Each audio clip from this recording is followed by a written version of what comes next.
Simmer. Simmer yourselves. Chill out. The rabid masses. Chill. Chill. Chill.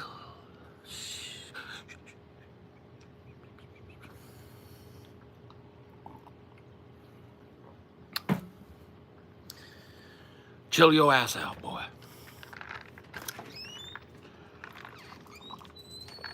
I know you don't love how they fog up, but you said if you stop wearing them that it feels It does. unadjusted. It does. Thank you. You're welcome. They just get so foggy when it's hot and sweetie. Hey, hey, hey. What do you want to say? Ho, ho, ho. Where do you want to know?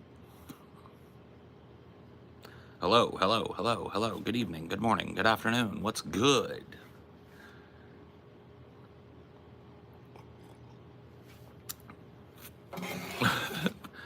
To quote the big homie Cyrax when he got his record deal, what's goody, what's goody, what's goody?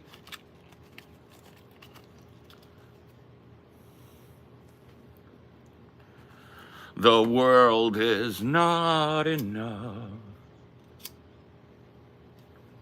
but it is such a perfect place to start my love.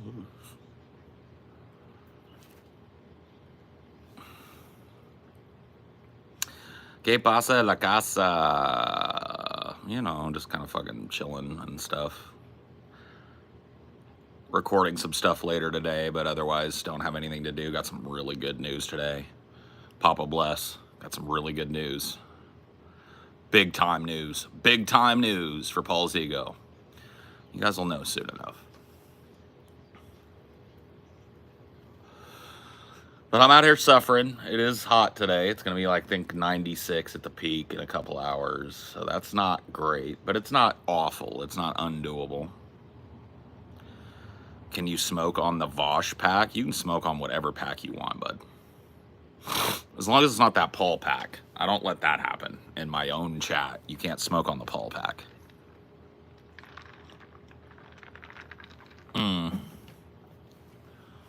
Dude, the wife and I watched Cave of Forgotten Dreams on your recommendation last night. Nearly made me cry. The perfume guy was great, though. Yeah.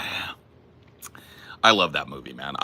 The more people that I can trumpet that movie out to, because it's really, like, super interesting to me. Like, the birth of art, you know. Super interesting. I'm a guy that judges our species by our artistic output more than anything. And, seeing where human art had its genesis and performance had its genesis is so cool. How much to bleach my beard? That just ruins it, bro. So you'd have to pay me as much as it would cost to shave it all off, which is, I can't remember what I was asking for that. A bunch of money, though. A gang of dough. I mean, it is a beard. It'll grow back, so.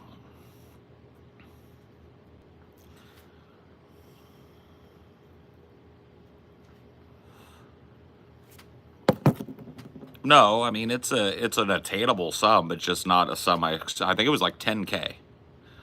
Like if somebody drops 10K on me, 10K to me, not 10K to between the three of me and my partners, 10K to me, I will shave this motherfucker straight off, live on the show. But failing that, I'm gonna keep it.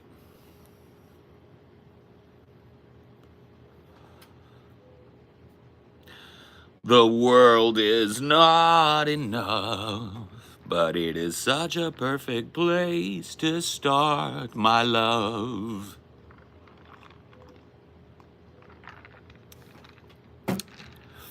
I'm from Indian. I'm watching at 12:30 at night. Cool. Well, it is 12 p.m. here, but welcome. That's cool. Always neat to see people from all over the world. It's one of the like unique pleasures of doing this job, is that if you pay attention to your chat, you'll get to talk to people from all over places that you'll probably never get to visit, you know? It's pretty cool.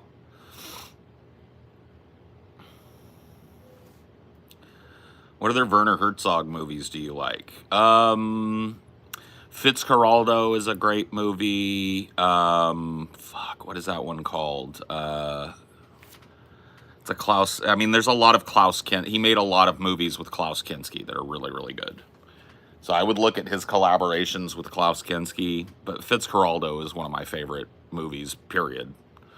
And I loved his Nosferatu when he did Nosferatu with Klaus Kinski. I mean, that's like maybe, yeah, Aguirre, yeah, is really good.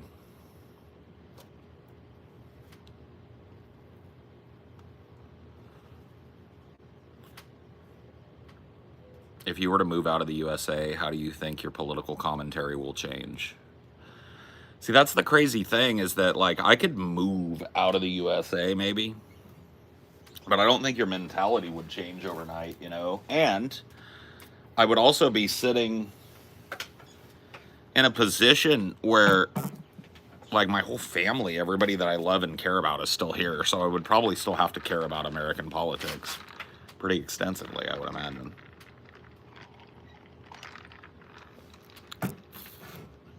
But I've thought about that type of stuff. I was actually seriously considering it for a while. Like, seriously considering the possibility of, you know, maybe moving out of the States. I've got a job that doesn't really care about my geography, as long as it's a place that I can get, you know, good fast internet and stuff. Then I can do my job. Fuck my allergies, dude. My allergies so bad. So fucking bad. It's gonna be so nice to not have this fucking year round. Oh my God. We won't miss you. Damn. That's mean. Why would you say that, Pinto Bean? But I'm not moving. I'm not moving out of the United States.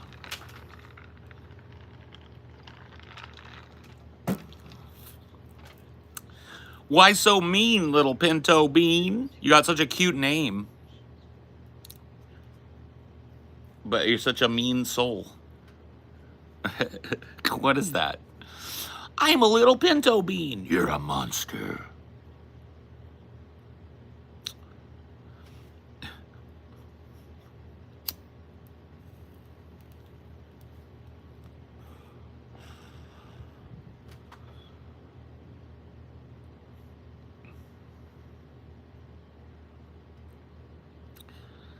That bean isn't small. Yeah, that's a big bean. It's a big angry bean. Speaking of an angry bean, beautiful Scrub Jay over here doing its T-Rex shit. I love watching Scrub Jays, man. T-Rexing it up.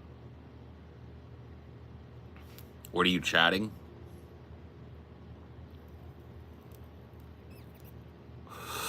Whatever you guys are chatting, man.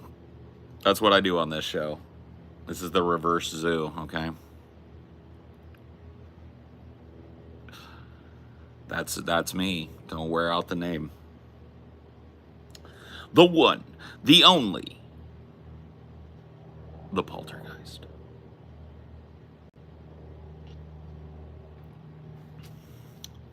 What's good? What's bad? That's a better question. What's bad, yo?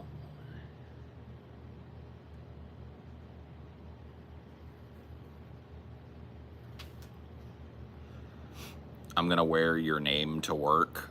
Haha. Try to stop me. I don't give a fuck, bro. Wear whatever you want, dude. Fly?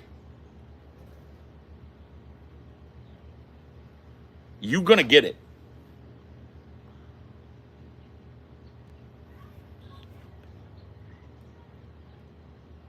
Son of a bitch. Son of a bitch and fly.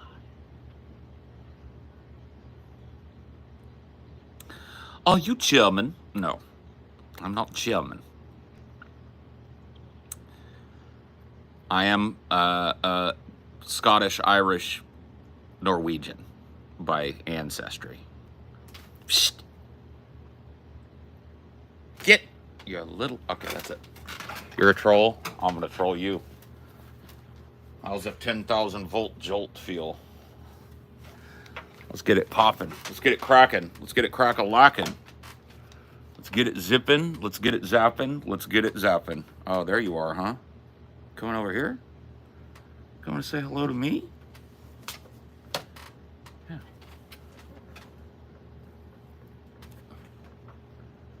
Flies are very impetuous today, but I am more impetuous. Let me hang it out there for you.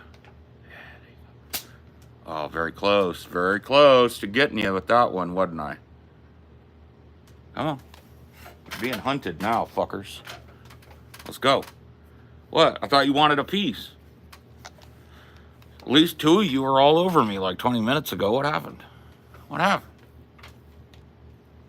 Where you at? Send the Red Baron. Ooh, got one. Who else?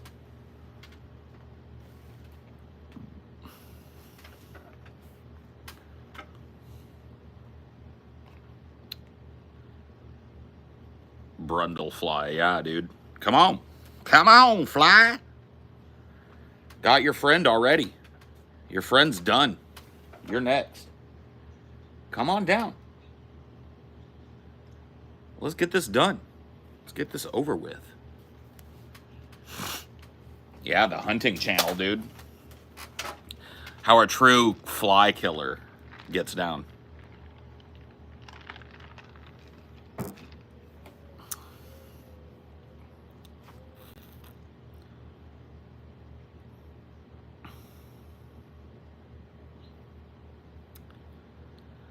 Get it done. Yeah, vote for Trump, man. They're gonna study y'all, man. I swear to God.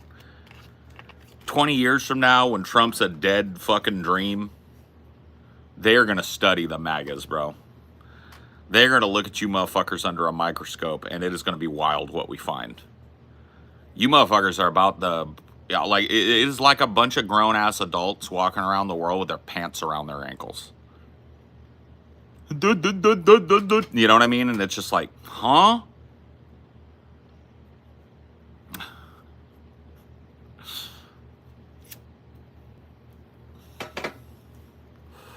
Yeah, these MAGAs are going to be studied, bro. Studied full on.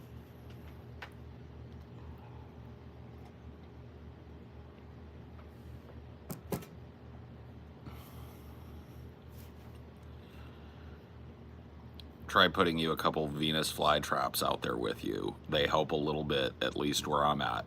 Nah, dude. A Venus flytrap, let me tell you something, because I happen to know a little something about a Venus flytrap. Number one, unless you live in a tropical climate, you didn't plant any Venus flytraps out by your house, okay? Can I just say that, number one? Number two, a Venus flytrap can only hold one fly per bulb, okay? One fly per fucking trap. Dude, the flies are thick, man. You understand? That ain't gonna happen. So it's salt warfare, okay, for me.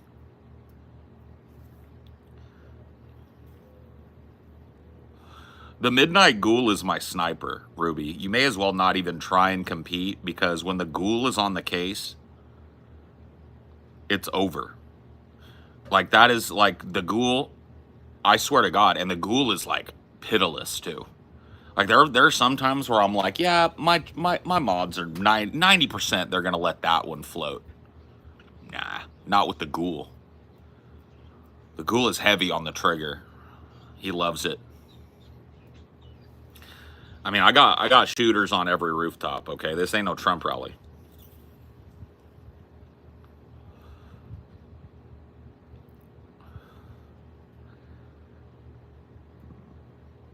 Salt. Salt never changes. These are the stories of Salty Paul. Dude, my ear is fucked, bro. I'm gonna be deaf. Can I just tell you guys this? This is something I'm coming to terms with. I don't think I'm going to go deaf from this. I have an injured eardrum and probably an ear infection. I don't know. But I get wax buildup in my ears. My shit is plugged. I've been working on it, like putting the drops in there, letting that try and fucking get it. Q-tip, and it's fucked. I need to go down and get my ears cleaned out professionally. There's like places that'll like scrape the wax out of your ears and shit with their little fucking microscopic thing. I need that shit.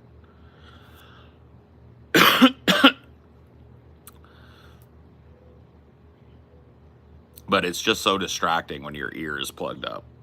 It makes you feel dizzy. But it's what it's let me know is that, like, eventually, dude, I'm gonna be deaf as a fucking post, bro.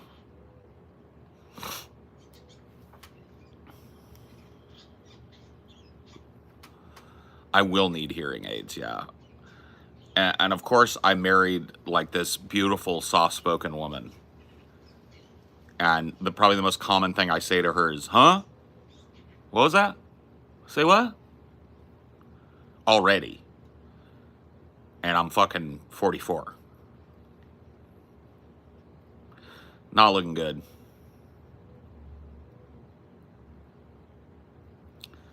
No, my frontal cortex malfunctions all the time too, so it could have been one or the other.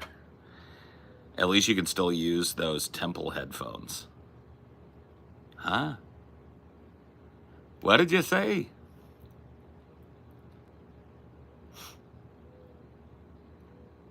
I have a cauliflower ear that makes it almost impossible to fit a hearing aid in. Oh no.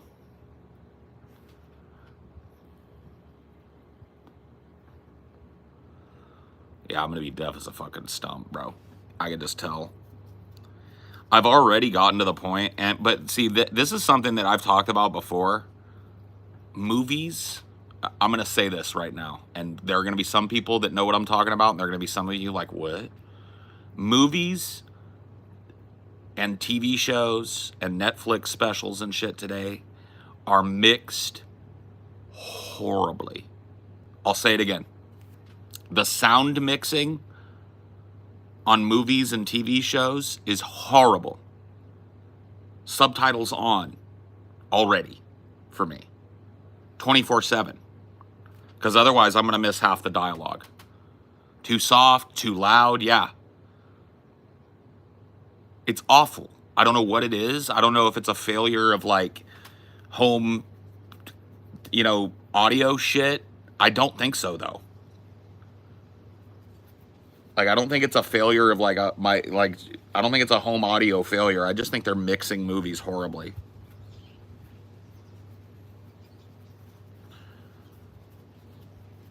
Yeah, you got to watch with the remote in hand because you'll barely be able to hear the dialogue in one scene, and then an explosion will happen and it'll blow your fucking speakers out the next. It's fucked.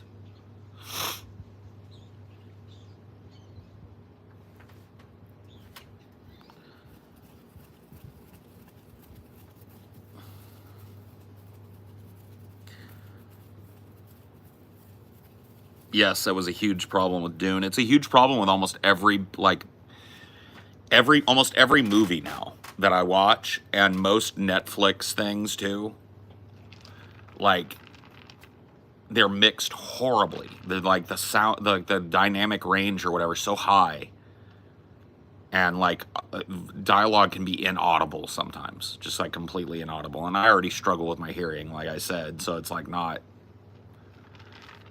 unfathomable that I would need the subtitles on anyway, but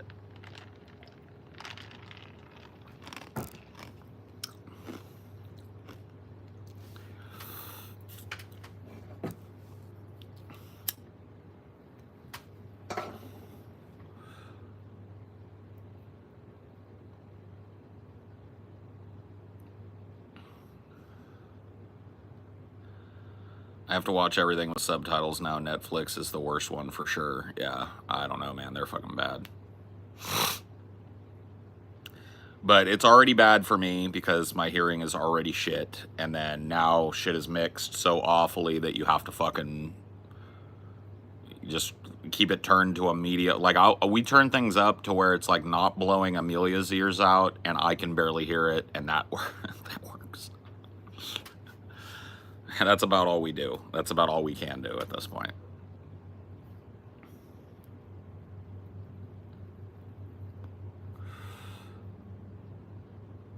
No, I know. This is something about modern movies. We're talking about like after 2010, even. Movies, modern films. Like if I go back and I put on like a 50s movie, I'm not going to need the subtitles. I'll probably leave them on anyway, but I'm not going to need it. They're mixed, great. Like like we were watching Indiana Jones and the Temple of Doom the other night. It's mixed perfectly. Like the audio is great all throughout. And so it's something about modern movies. I don't know what it is. Or it's modern like TVs or audio equipment or whatever it is, but there's something wrong.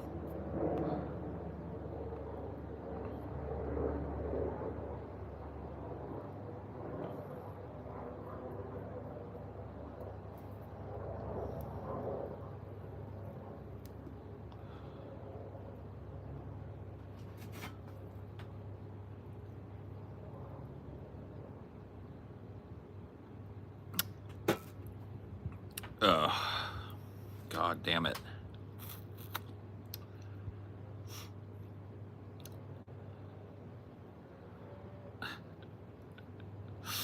Everybody on the roast. I didn't even watch Sons of Anarchy, okay? I didn't see it. But I understand the roast is about bikers. I'm not a biker, dude. That's what my dad said to me. We'd been estranged for a while. The first time he saw me again, he was like, "You look like a badass biker, boy." I was like, "Dad, I don't think you've seen many badass bikers then, bro."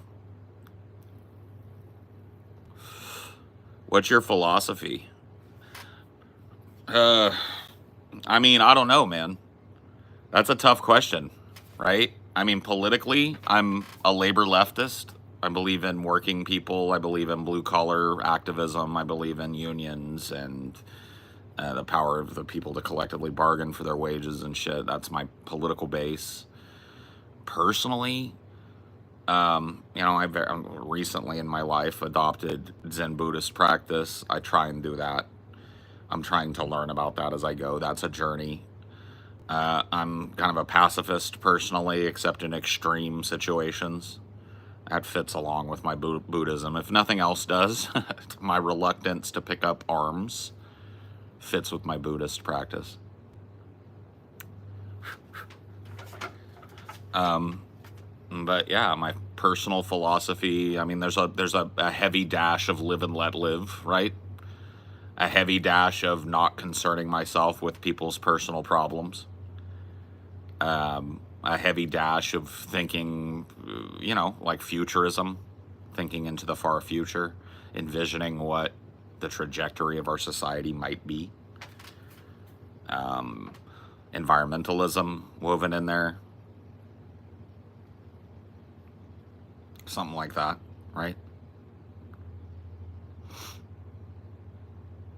Yeah, reluctant to the point of like, I'm going to kill you dead if you're attacking me in the middle of the night, coming into my house. I'm gonna blow you away. But I'm gonna do so with a heavy heart. I'm not gonna want to do it. And I'm not the guy that goes and grabs a weapon for any old little thing. I'm not the guy to send to fight. I would definitely be a conscientious objector if I wasn't too old and busted to be worth a shit in the military. Too fat, too old.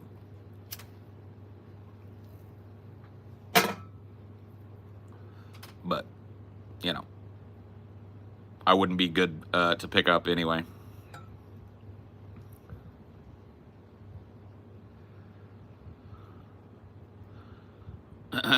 I've always thought about that. It would weigh on me heavy, regardless of my life being in danger. Yeah, I mean, it's not something that taking another human life, picking up a weapon to kill another person, should never be something that you do lightheartedly or with glee. The Tao is very specific about that. Men that take glee in the slaughter of other men are not in accordance with the Tao, and their hearts will be heavy for the rest of their lives and all of that stuff.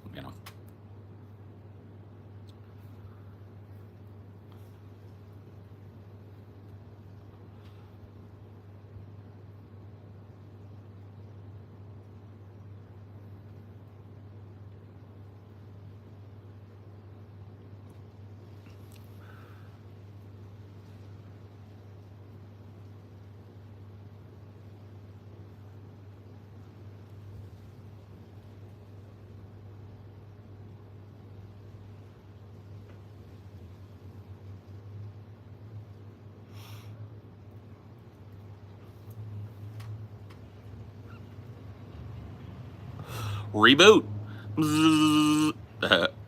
No, I just got stuck in my head again, thinking about something. I just got a lot of shit going on. Not bad necessarily, just a lot of shit. It's going to be a busy couple of months for me before, well, it's going to go even longer than that. It'll be a busy while for me, you know, for sure.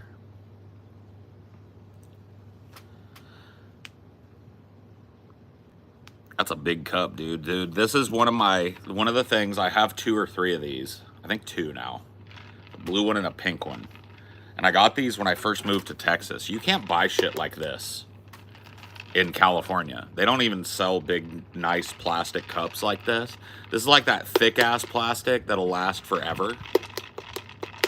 They got like laws in California about this shit, but I keep these motherfuckers. Fuck them.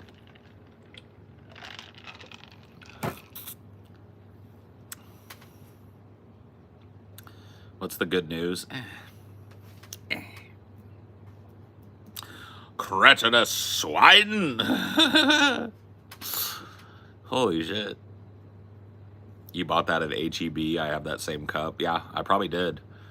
Yeah, when I first got to Texas, I was introduced by my girlfriend to the Splendors that are HEB. The greatest, by the way. If you've never been to an HEB in Texas, it's the greatest grocery store of all time, okay? There's never, it will be looked at as the pinnacle grocery store, okay? You can't compete. HEB has better, and it has more, and it's cooler, and it's colder inside, and it's better inside, okay? HEB is better. Dude, you know what blew my mind? And like, because I was like real hesitant to go to Texas. As a California guy, Texas, I've always thought like, man, I don't know about that Texas. I don't know if I could handle it down there. So I was my defenses were up being down there in Texas. But Texas won me over almost immediately. So I go down there, meet my girlfriend, we get along. She takes me to an HEB so we can get some groceries and shit. And I look in there, right? I'm walking around the HEB, and I'm looking for salsa and chips, right? I want chips and salsa. And so I grab some like Totinos, and she's like, "What are you doing?" She put back the Totinos, and she goes over a couple spots and grabs this bag of chips and hands it to me. And I look at it, and that was the moment that I fell in love with Texas. Right there. I look at the chips, and it said Texas corn chips on it or whatever the fuck. And inside, every chip was shaped like the state of Texas. And she was flabbergasted that I was even going to grab a bag of Totinos. She was like, "What the fuck is wrong with you?" And you know what? Those were the best tortilla chips. They were the best. Those Texas chips held up better to chunky salsa than any other chip. Dude, the other thing...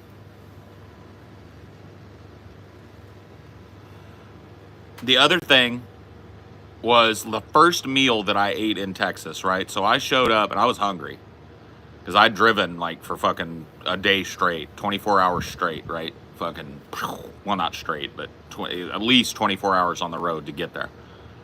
When I got there, I was like, man, I want to get some food. Is there a Mexican joint? She's like, "Oh yeah, there's a Mexican joint. We're going to Las Palapas." And I was like, all right, whatever. So we go to this little Mexican place, and I'm sitting down, and I was just like not even feeling like looking at the fucking menu. I was so dizzy with tired that I was like, when the waitress came over, I was like,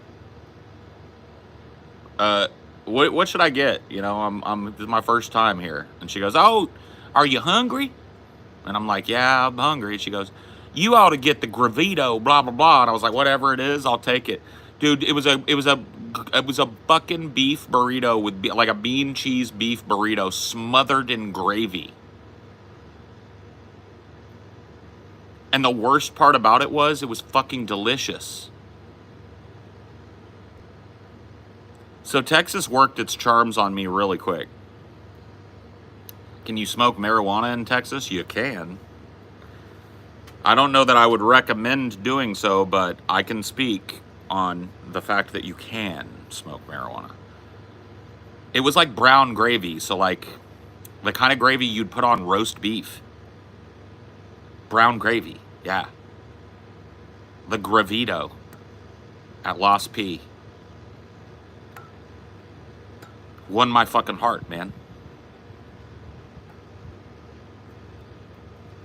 I remember like one of the first couple of weeks I was there, my girlfriend was like, oh, I'm gonna go out and get some breakfast tacos from Los P. You want one? You want some? I was like, yeah, give me 2 or 3 of them.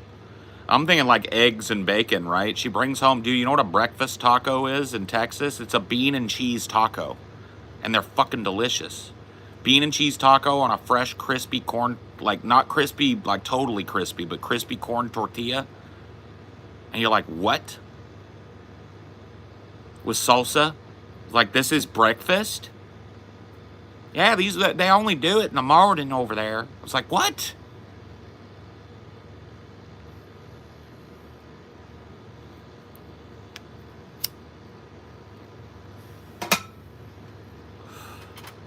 You don't even really have to try that hard, Marceline. That's one of the, like, superpowers that a stoner gets when they've been... Because, like, it's one of those things, I don't know how to pass the knowledge, you know what I mean, to people. But if I'm in a new place, like, and the thing is I haven't had to do this in a long time, but I have had to do it, you know, a bunch of times. So you move to a new town, you've got to find the guy that knows a guy that knows a guy that sells weed. That's it. Right? And I have a nose for that shit. I know exactly who to ask. That's it. Game over. I can sniff it out. I can find it. Right? I don't know how to, like, get that across to people who are just, like, growing up in states where it's, like, totally legal and shit. Hopefully someday it just will be knowledge you don't even need. Bzz, bzz.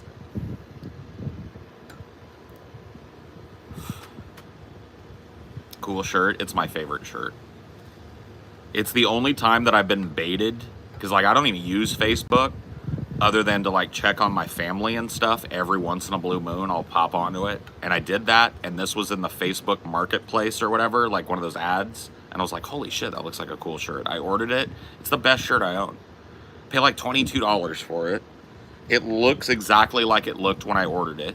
It hasn't aged. Like like, look at this. It's got this like tiny little writing on it. And you can read every word. It's perfect. I mean, I don't know, bro. Like, the secret of this shirt is lost on me. Because I've owned this shirt now for at least... Got it when we got together. So 5 years. Yeah. Or more. Yeah. So... 5 years. Yeah. Going on 6. Right? We got together in 2019. That's what I'm saying. August, so it's 5. Going on 6. Like, it just was 5. It was just 5, yeah. Holy fuck, baby. But yeah, I got this like around the time that you moved in, and I've had it ever since, and I swear to God, it never shrunk.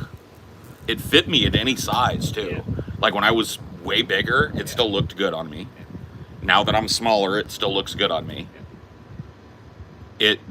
Nothing on it has faded at all, from what I can tell. It had this crackly pre-aged thing came on it. That's what the whole thing has, that aesthetic. So maybe it's crackled a little bit. Some of it, but it came that way. Yeah. Like, it came with this aged kind of aesthetic to it. Mm-hmm. Like, one of the things I always point out is, like, on the top of the Android's head, there's a tiny little antenna. And that is perfectly visible, as you can see. It's like, huh? So I've gone back on to try and find, like, what company did I buy that for? I'm sure it's available somewhere on Facebook. Because I want to buy like 20 shirts from these people. Yeah, because just the tag isn't going to tell you everything. It's just the base shirt. Yeah. They bought the t-shirt and then printed this on it. Or silk screened it or did something. I think it's silk screening. Yeah. I think that's the way to keep it, like, because we just wash our shit. Wash, throw in the dryer. Wash, throw in the dryer. We're not like... preserving it. Everything. Yeah, we don't separate shit. We got color safe bleach. We got all the shit. We just put your shirts inside out, basically. That's what I do. Yep. And like like other shirts that I've bought, other shirts that I have, they fade super quick. Like they'll, with the wash cycle and shit. Because I'll go through them. I'll wear sometimes 2 or 3 shirts a day. In the summer, I don't go like walking around in a sweaty ass shirt. So I'll just take it off, take a shower, put another shirt on, take it off later, put another shirt on. So I'm going through like sometimes 3 shirts a day. This is one of them. And it's probably been washed hundreds of times at this point. A couple hundred times. And it still looks like I just got it almost. Pretty crazy.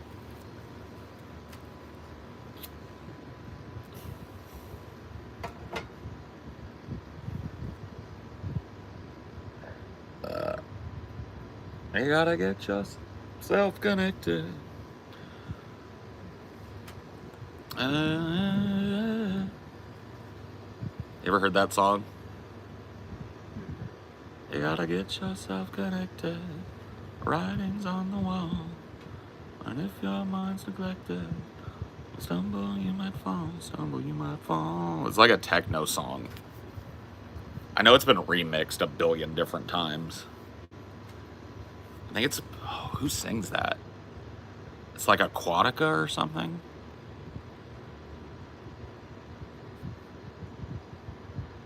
No, there's a band. It's not. I don't remember who did it. Is it Ultramagnetic MCs? I don't know. All right. Time to redirect some shade. I'm getting some shoulder impingement. Are you good still too? All right. Oh, I need a little more.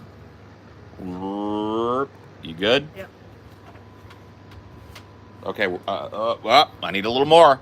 You good? Yep. Okay. No sun can touch me now.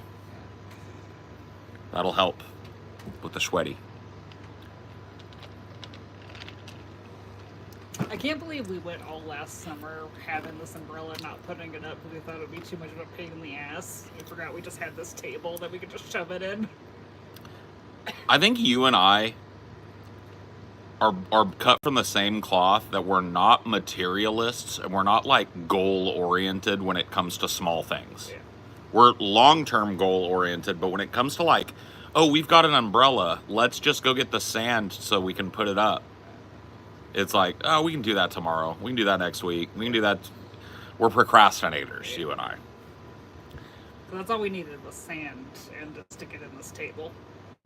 That was it. Yeah, I didn't even think about this table until we went to set up that fucking base, and I was like, don't we have an umbrella table? Yeah, we do. I think it's because we were using that other table until it busted. Until that table busted, we forgot this table. But all this is coming with us. Yeah. This is great. My little grill is going, but I'm glad we got rid of all them shit chairs. Yeah. Or most of them, at least. We'll take these little pieces of shit. This one just needs to be hosed off. It's fine. But yeah, we need to get like a lawn set, I think, would be really nice. But that'll be for in the future. Y'all are frugal folk. I wouldn't necessarily say frugal. We just don't have interest in as many things as some other people might. Like, we're not knick-knack people.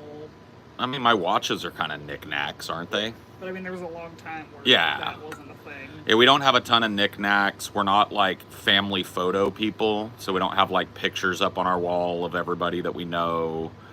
Not that everybody has that, but it's just like common to see that in people's houses. We're not very like keen on like decorating the house. Yeah. So you're not going to come into my house and see like fake plants or like that shit where they like write like family on the wall or whatever in an art installation. You're not going to see anything like that. Movie posters. We had one car. We almost never travel with it. Yeah, we've got one car that we don't use all that often, and when we do, it's usually for long travel.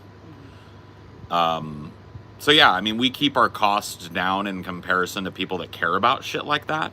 Yeah. There was a long time where you didn't get any new clothes. Yeah, and when I do, I'll buy, like, you know how I am. I bought like 10 new shirts, which, that's a couple $100 for a decent shirt, but I'll probably wear those shirts until there's holes in them before I get another fucking batch of 10 shirts. So it's like, I don't go get my nails did or my hair did. No, that's just not your thing. You know, so you're not into like the whole pampering thing, and you're not very you've got beautiful natural nails, but you don't want them painted and stuff.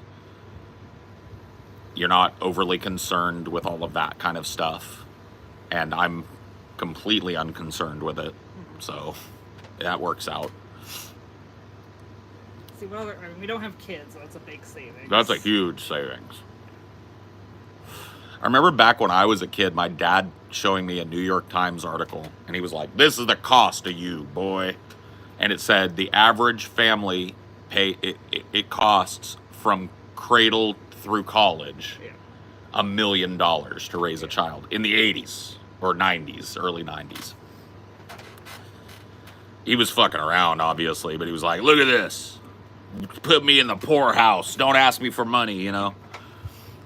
And I bet that number is probably the same. We don't go out to bars very often, so... We eat at home quite a bit for people like us. I mean, we do order out. We'll go out. That's our biggest vice. Is door dashing, yeah. We're DoorDash freaks. We do it way too much. But we support the DoorDash community in this neighborhood. Yeah, we tip well. Yeah. We'll just put it that way. I wonder if, like, any of them recognize us, like, oh, it's that house again. 100%. Yeah. I know I've seen the same fucking driver at least a bunch of times, probably. So, yeah, no. They know us. That's cool, though. But, yeah, that, you know, the cost of that is obviously offset by all these other things we mentioned. So, we're not super frugal, but we've been eating at home way more. Yeah. Eating leftovers way more. Getting way better at, like, eating all the leftovers, which is a thing that, like, it's always been a problem for me when I try and eat at home. It's like you don't want to eat the same thing 2 nights in a row, and by 3 nights, do you want to eat it? It's been chilling in the fridge now 48 hours. Is it good to reheat that? I mean, yeah, but do you want to have... It's like one of those things. So we started freezing stuff. Like, my favorite thing that we've done so far is that Amelia makes this awesome veggie lasagna. And she makes this huge pan of it. We'll cut out like half of it immediately and freeze it. And then the other half we'll eat on that for a couple of days. And then we've got it portioned out and frozen, so when we want to eat it like a couple weeks later, we just dump the whole frozen thing into a little loaf pan, yep, and bake it. And it gets baked, and it's like it was just made. Yeah. Enchiladas, we've done that way as well. I don't think we've frozen it, but we can. You could make like a pan of enchiladas. Your chili, we freeze. So I think that is something that once I get situated in a place that I own, I want to get like a freezer, like a proper, freezer, like my mom has out in the garage. Or we could just bring our other fridge. Yeah, but that's still just like the freezer on it is tiny. Yeah. That's the problem. Like for us to be able to like prep, because I could see us once we get settled, because we're moving to a place where DoorDash it's going to be limited. In terms of when we visited, it wasn't. There's plenty of stuff, but it would be cool if we got ourselves into a cycle where it's just like we cook a bunch of stuff one week and then we don't even worry about fucking having food other than drinks around for a couple weeks, 2-3 weeks. Like lunch stuff too. Like. Right. Well, yeah, easy to grab stuff or easy to make little sandwich things, but I'm talking about like cooking a big dinner meal is pre-prepped for 2 or 3 weeks. It'd be super easy to do that if we had the freezer, you know, like the one my mom has in her garage. It's like a fridge on its side. It wouldn't be. We probably wouldn't even need one that size. She's got like an industrial freezer. That's why I think like we just bring the other fridge. That's true. Well, we say the other fridge. We don't know if the place we're going to has a fridge. There's a picture of a fridge in there. There's also a picture of washer dryer. So we gotta specify all that. We'll figure it out. Yeah. We'll figure it out. We don't even know yet, so we'll put the cart before the horse. Yeah. I'm just saying we can see what we can do with 2 little fridge freezers and see if. Having an extra one, if I end up having like a like a separate office, like an office space that's big enough, It would be cool to have it stocked with water and sodies and shit so I can grab it real quick and not, because I'm constantly having to like turn my mic off, get up, come all the way out here, get the ice cubes out. It'd be nice if I just had a spot where I could just, because with a headphone extension, I could just walk over there and I wouldn't miss out on anything. So I wouldn't come back in the middle of a story going like, huh, because I had to go get water. It'd be nice if there was like, ultimately, my dream studio space is set up self-sustaining, like a if little toilet in there too. Toilet, a bed, like a queen bed, because I want to have it as a space not only for me to work in that's separate from the house, but a space for me to collab in. So if we have like if I want to have Andrew come down, or if he wants to come down and visit and we want to work music together, he stays there. That's just his pad, you know what I mean? And then we work out of that. So he doesn't have to worry about fucking hotel and driving back and forth and shit. Fuck that. If you're going to come out and work with me on something, like the guys, probably couldn't put up both of them in the type of space that I'm envisioning, but like say TJ and Chelsea wanted to come visit. Studio's yours.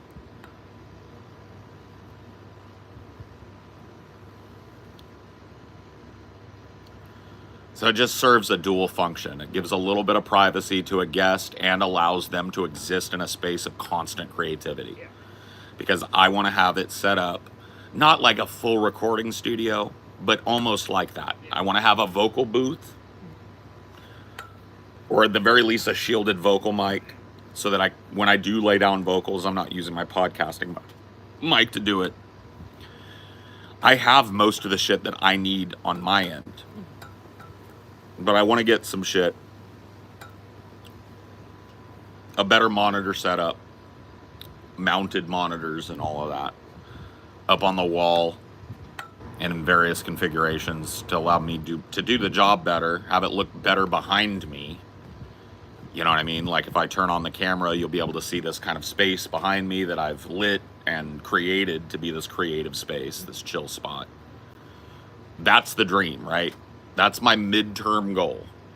So let's get me on a piece of property with a shitty house that I can fix up and throw down another fucking building, or ideally already has an outbuilding that I can just fix up. That would be great. We've seen a couple properties that fit that bill. You know what I mean? Have like a converted garage, or have like just like an outbuilding, like a mother-in-law kind of house. You look handsome today. Thank you. Dolled up for the stream. I really didn't. I just washed my hair last night, or the night before. You did all the beard brushing. Well, that's just because I got my beard was in need of oil. So now it's super nice. Oh, I got my beard oil. I was out for a week, I think. Yeah, it comes with that bar soap too. You can try that for. I'm almost down. I'm down to a nub on the last one, so I'm gonna replace it. I like to use that one on and off. So not every time I shower, but it's nice to have one because it's just natural shit. That's why I like that company. It's like literally no chemical additives or anything like that. There's like 5 things in the beard butter shit, the beard balm that I get. There's like 3 different oils, essential oils, in the oil I get. It's a brand called Honest Amish. You can get it, you can order directly from them, but they are on Amazon. And typically what I end up doing is just get their little gift pack, because it comes with things that I use. Comes with wax, comes with balm, comes with oil, comes with soap. A little brush. And a brush. And you want to replace your like pig bristle brush every once in a while because they get worn out. And all of that's really good for your beard. If you have like a big bushy beard, you're going to be itching, and like the worst thing you get is beard dandruff. Like, because your face gets dry under there, and that's why you'll see people sometimes like digging in their beards and shit, and it'll like get all over your shirt. Is that how your beard is so thick? No, that's just genetics, but it looks nicer than it should because... Are you a rapper? Yeah, buddy. Yeah, buddy. No, I'm not a rapper. I just like messing around with music and stuff. I'm fascinated by the process.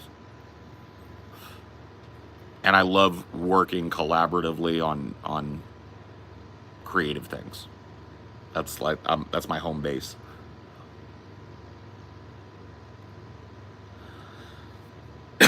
No, I'm not a rapper. I'm not a producer. I'm a podcaster who dabbles. I was looking up the house. Do you want to mute it for a sec? Yeah.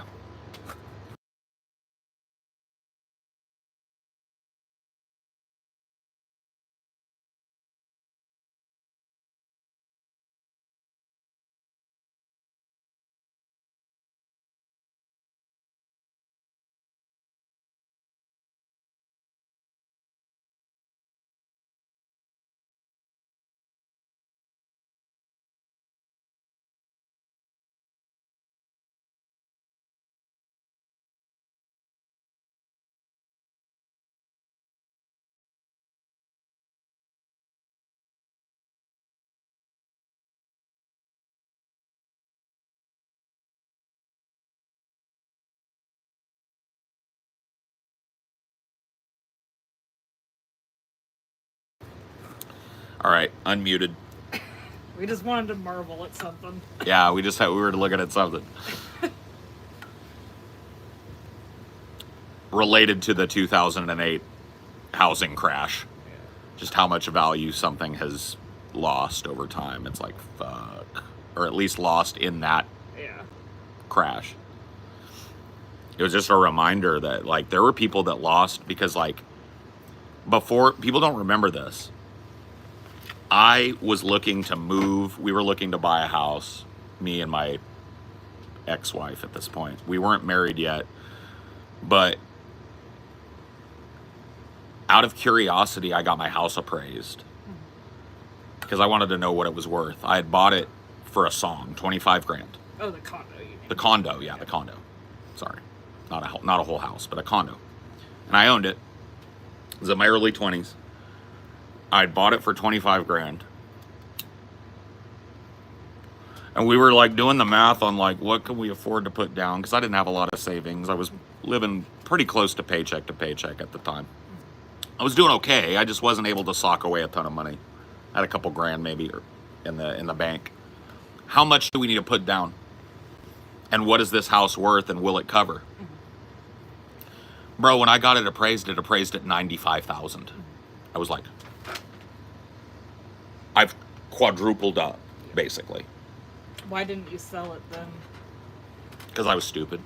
We weren't ready to purchase a home because we weren't appraised like that. So by the time you were ready to purchase it, I just wanted to get an idea in my head. She was very future minded.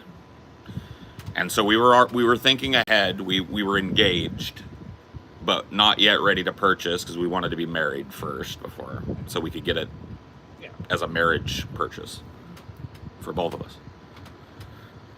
And so we weren't ready yet, but yeah.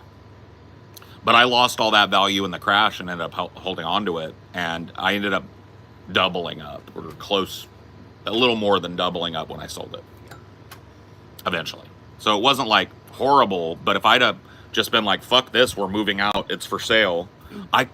If it appraised at 95, it could have bid up to 120. Yeah.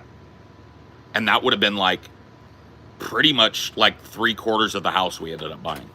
Just done. But at the same time, that was a windfall after the divorce that you kind of needed. I mean, it helped. It helped to pay off a lot of debt and put me back in good standing on my credit cards and all of that.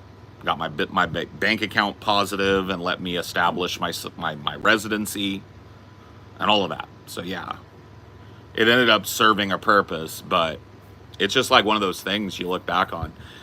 I wonder if people think in terms of that sometimes, because I do. The one that gets me all the time is when I did the math, and had I pulled out all my Starbucks stock that I had vested and bought the Google IPO, I'd be a multimillionaire. Or if you just left your Starbucks vested. Well, yeah, I wouldn't be a multimillionaire though. Yeah. I'd have a couple $100,000 probably. Yeah. in Starbucks stock if I hadn't have purchased a car with I it. was dumb selling my Amazon stock. Yeah.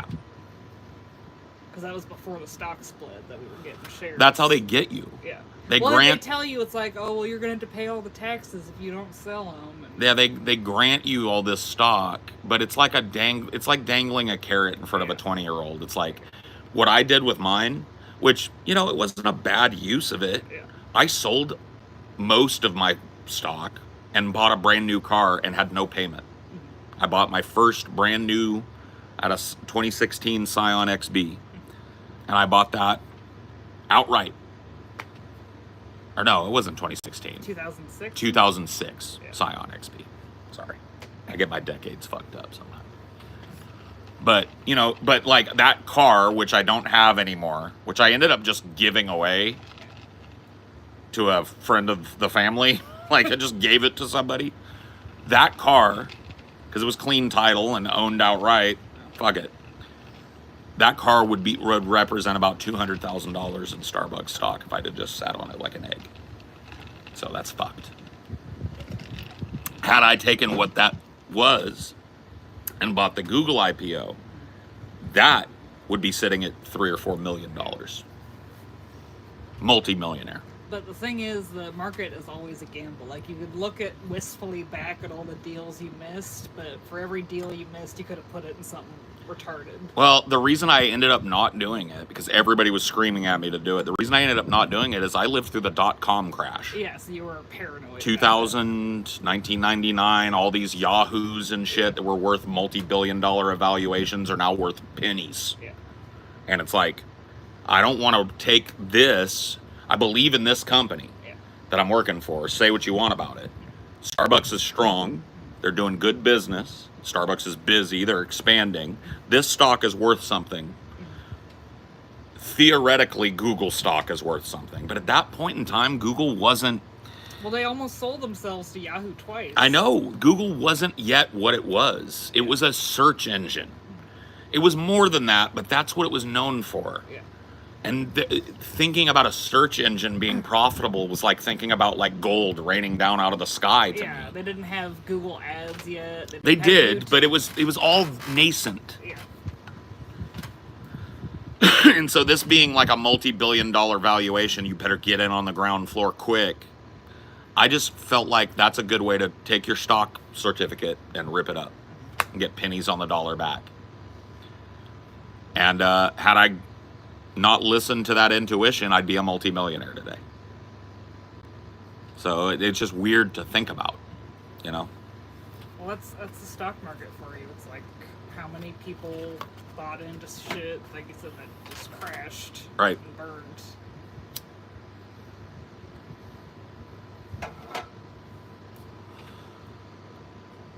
I can definitely see you being a millionaire. I mean, maybe one day, but not anywhere close now.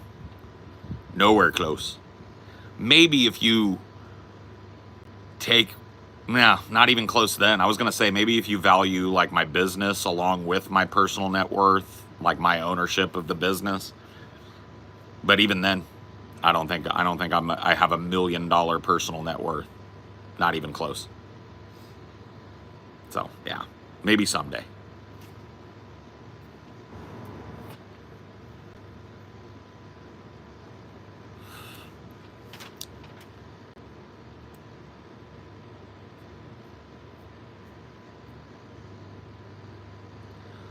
I don't even remember where they went. I think I lost them in a storage unit. I feel the same way when I think of all the old first edition. Oh, Pokemon cards, yeah. That's another thing, too, is like I had some wild comic books. And old 80s toys. 80s toys, yeah. I had Star Wars shit that even played with and out of the package would be worth thousands of dollars now that I just ran into the dirt. He-Man shit, first edition Transformers, first edition Star Wars figures, first edition Star Wars build your own models, posters and books, like that fucking Indiana Jones book that I was telling you about, that's worth money now. Everything I had back when I was a kid that I just played with until it broke. That your your mom just put out for the Yeah. yard sale. Yep, and sold for 50 cents. Yeah. Pick and pull toys, 50 cents a pop. Those are worth fucking thousands of dollars now. Video games.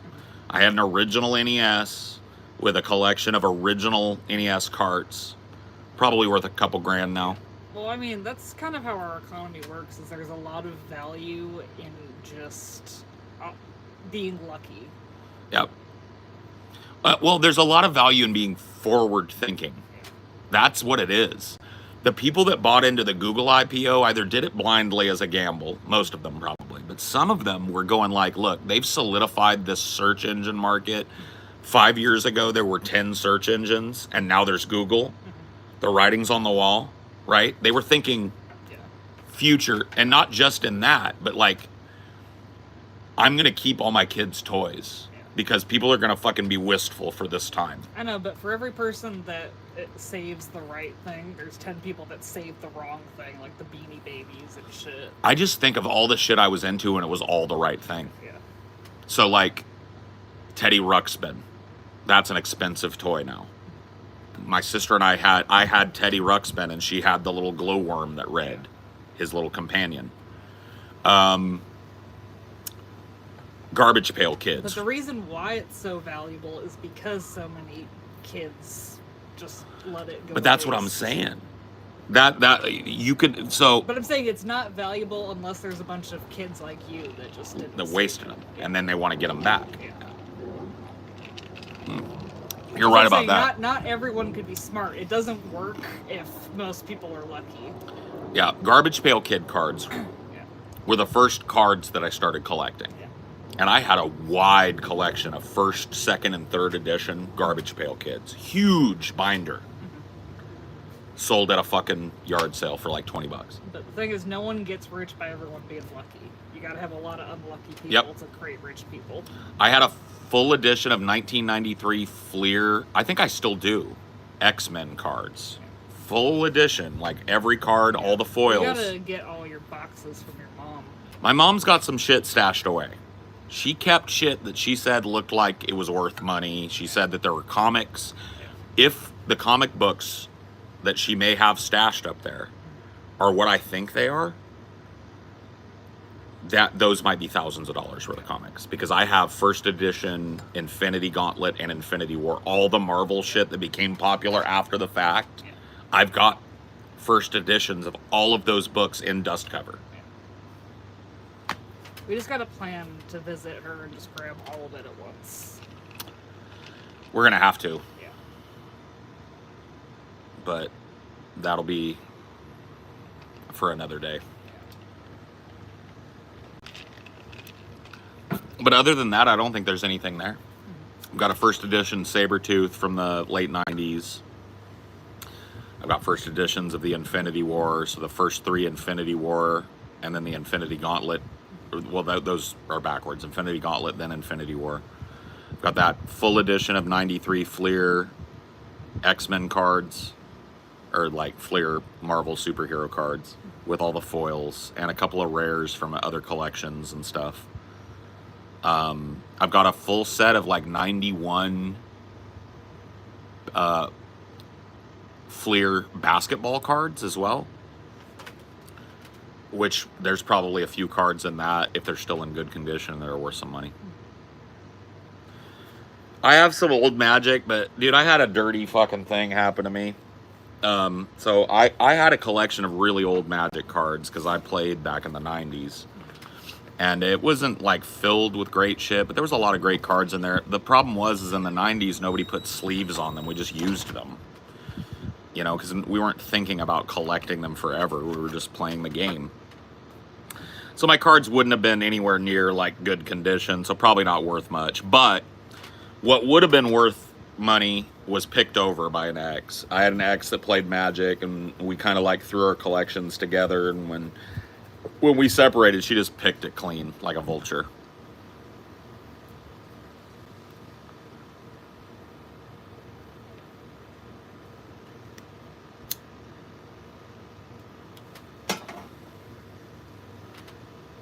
Found some old basketball cards, but they aren't exactly mint. Yeah, I mean, Most of that shit's not worth any money.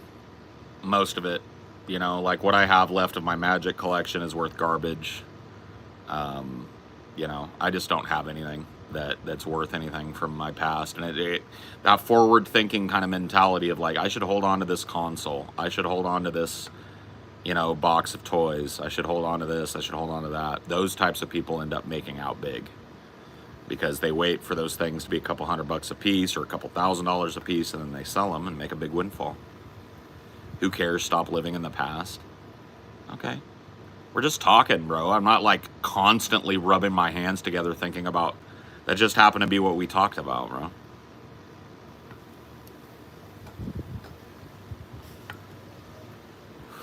Some people are just so spicy, man. They come in like yelling like orders at you and shit. And it's like, what the fuck you think this is, bro? Like, I don't know. Are there other people that go like, okay, my bad, dude? Like, where are you getting like positive feedback on that kind of fucking behavior? Like, who reacts well to you coming at them like that? I guess there's probably a lot of people that just ignore their chat. So you're probably used to getting away with it because most people aren't reading their shit. I read my shit.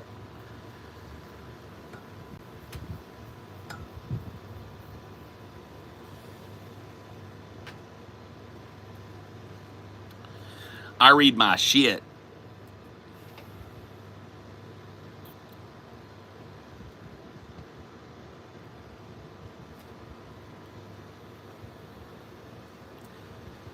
It's because it's YouTube short streams. People are like that. My chat is way worse because I'm trans. You just need some snipers. Clean that shit up quick. Snipe out the skibbities and the drive-bys and shit. Stop smoking? No. Start throat goating. If you can give me unsolicited advice, I'll give you some.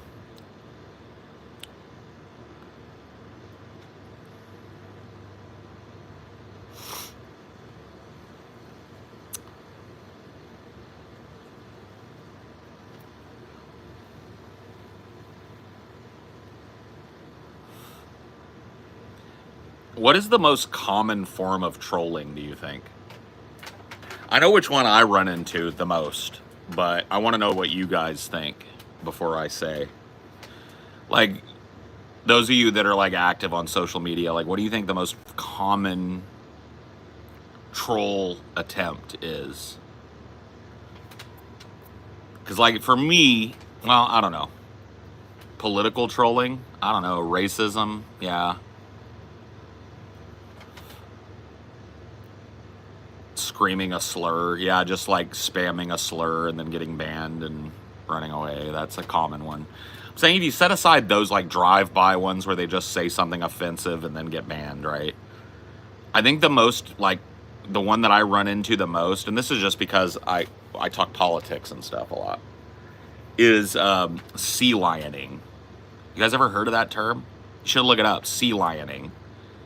It's when a person appears to be trying to ask good faith questions, but really all they're attempting to do is to keep a cyclical argument up until you get angry and dismissive and then point out that that means that you're wrong. So sea lioning. You ever heard of that term? I learned it a couple weeks ago and it's been on my mind. I know it's an older term, but I just never knew what it meant. People that seek to waste your time by appearing to want to have discourse with you, but everything that they do is to shut down discourse or limit it to a cyclical, you know, goes nowhere type of argument until you get angry. Yeah, show me the proof. Where's the proof of that? Where's the proof of that? Where's the proof of that? Like, you're in the middle of, like, talking about something that's opinion-based.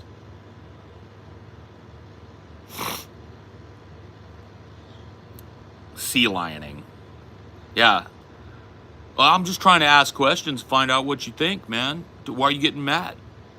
It's really not all that Machiavellian. It's just like wasting somebody's time on purpose. Getting somebody to talk with you that assumes that you're like them, that you're talking about what you genuinely believe, but really what you're trying to do is get this person to have an outburst so that you can point out how unhinged they are, or to get them to decouple the conversation so that you can claim victory or whatever the fuck.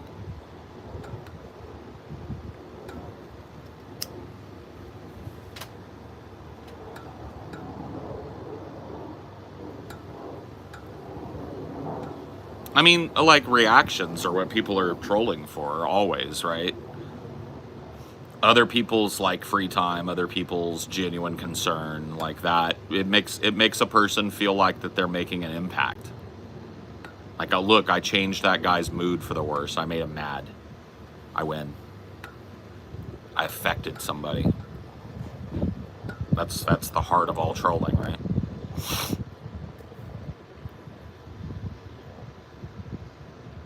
Seems that way to me, anyway. And with that, I bid you adieu. Too hot.